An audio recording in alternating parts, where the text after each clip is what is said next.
Hello everyone, welcome to words to লিভের clips চ্যানেলে। শুনতে থাকুন, দেখতে থাকুন এবং শিখতে থাকুন।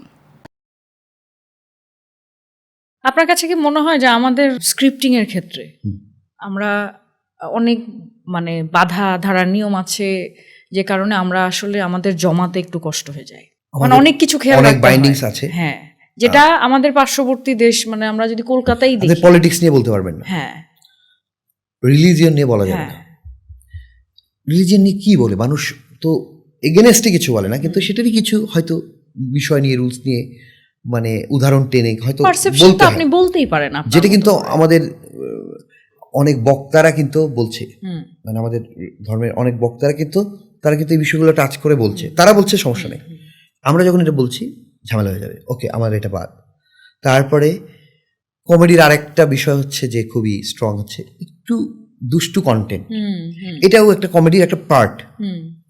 এবং আমরা এই কারণেই আমাদের দেশের গণ্ডির বাইরে বেরিয়ে যেই স্ট্যান্ড আপ গুলো দেখছি, পুরো সিরিজ দেখে ফেলছি আমরা ওটিটিতে। মানে কি, আমি তো দেখছি সব ওই পাশের দেশের দেখছি, সব দেখছি, ওই দেশের দেখছি, সেটা বেশ মজা লাগছে, হ্যাপি। খালি আমারটা প্রবলেম। আমি একটা উদাহরণ দিয়ে বলি, সেটা হচ্ছে যে এক আন্টি তার মেয়েকে নিয়ে স্কুলে যাচ্ছে, ইন্টারমিডিয়েট পড়ে সে আন্টি। তাহলে আন্টি, আপনার মেয়ে তো বড় হয়ে গেছে, আপনি নিয়ে যাচ্ছেন, বলছে আর বলো না, ছেলে পেলে এত খারাপ, কলেজের সামনে দাঁড়িয়ে থাকে, হ্যাঁ, কথা আটকায়, কথা বলতে চায়, এত খারাপ লাগে, কি বলবো। এদিকে ছেলে মেয়ে ঠিক আছে, তো আপনার ছেলে কোথায়? ও তো বাসায় দেখে আসছি। বলে আন্টি খোঁজ নেন, ও দেখেন অন্য কোনো কলেজের সামনে দাঁড়ায় আছে কি। তো যেটা হচ্ছে যে আমরা আমাদের নিজের সার্কেলের কাউকে আমরা এটার তার দ্বারা এটা হতে পারে বা এরকম এটা ভাবছি না। আমরা শুধু আমার মেয়েটাকে কন্ট্রোল করছি, কিন্তু আমার ছেলেকে যদি আমি কন্ট্রোল করি, এই ছেলে কিন্তু আরেক আন্টির তার মেয়েকে পৌঁছে দিতে হবে না। যে শিক্ষাটা, যে বাধা ধারা নিয়মগুলো আমরা আমাদের মেয়ে সন্তানদের ক্ষেত্রে দিয়ে থাকি, সেটা আসলে ছেলে সন্তানদের ক্ষেত্রে আমরা আটকাচ্ছি না। তো এই সমস্ত ক্ষেত্রে আসলে তো তাহলে যদি এত কিছু চিন্তা করে কন্টেন্ট বানাতে হয়, এন্টারটেইন করতে হয়, তো তাহলে তো আসলে মূল জিনিসটাই জায়গা থেকে নড়ে যায়।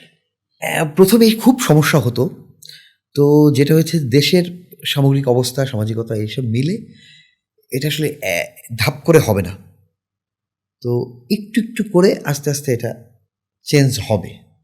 যেমন ধরেন পোশাক আশাক, কথাবার্তা, ইংলিশ চর্চা, আমাদের যে ইংলিশ চর্চাই করতে চাইতো, ওরকম অনেক কিছুই, কিন্তু এটা আটকায় রাখা যাবে না। এটা বিশ্ব এই গ্লোবালাইজেশনের যুগে ইংলিশ চর্চা করতে বাধা আমাদের, আমি বলছি যে একটা সময় ছিল যে আমরা ইংলিশ হচ্ছে ও খ্রিস্টানদের ভাষা, আমরা কেন বলবো, এই বলবো কেন, এখন তো চেঞ্জ হয়ে গেছে, এরকম অনেক বাংলাই বলতে পারি না আমরা, এরকম অনেক কিছুই চেঞ্জ হচ্ছে, ধীরে ধীরে ধীরে ধীরে আসলে হবে, কেউ আটকে রাখতে পারবে না, চেঞ্জ হয়ে যাবে। কিন্তু এই শুধুমাত্র এই জায়গাটার কারণে যেটা আমরাই করছি, আমরাই আমাদের নিজেদেরকে রেস্ট্রিকশনে ফেলে দিচ্ছি, যেটাকে বলি, সেই জায়গায় একটা বাইরের কন্টেন্ট দেখার পরে আমরা কিন্তু খুব সহজেই তুলনা করে ফেলতে পারি যে এদের আসলে কোনো ওইভাবে এদের কন্টেন্ট বানানোর ওই সেন্সই নেই, এরা পারে না। ঠিক আছে, আমাদের দেশের কমেডিয়ানরা আসলে কমেডিয়ান না, পারে না, মজা লাগে না, কিন্তু মজাটা লাগানোর জন্য যে সমস্ত ম্যাটেরিয়ালস লাগবে সেগুলো কিন্তু আপনি করতে পারছেন না। আমারই কি কি কন্টেন্ট তারা দেখেছে, এখানে এসে কিন্তু ফুল আমি বাইন্ডিংস এর মধ্যে দিয়ে করছি। আরেকটা বিষয় যেটা ছিল যে আমরা কিছু প্রোগ্রাম করি, টিভিতে যে প্রোগ্রামগুলো করছি, আমাদের বলছে যে এটা তো জমছে না, বাইন্ডিংস তো আছে। এর বাইরে আরেকটা বিষয় বলি, সেটা হচ্ছে যে কপিল শর্মার শোতে 7-8 জন স্ক্রিপ্ট রাইটার আছে।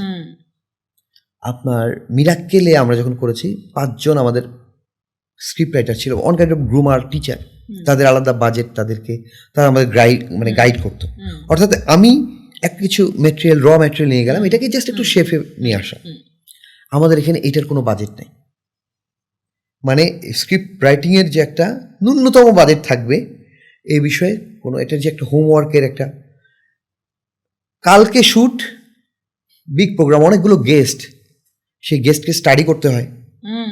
আজকে জানিয়ে দিল যে গেস্ট এটা, ওকে মেনে নিলাম, কালকে আবার শ্যুটের আগে শুনলেন যে চেঞ্জ, তখন তার সাথে কথা বলতে হচ্ছে বা তাকে নিয়ে মজা করতে হচ্ছে, কিন্তু এটা তো সেই কোয়ালিটি আসবে না। অবশ্যই আসবে না।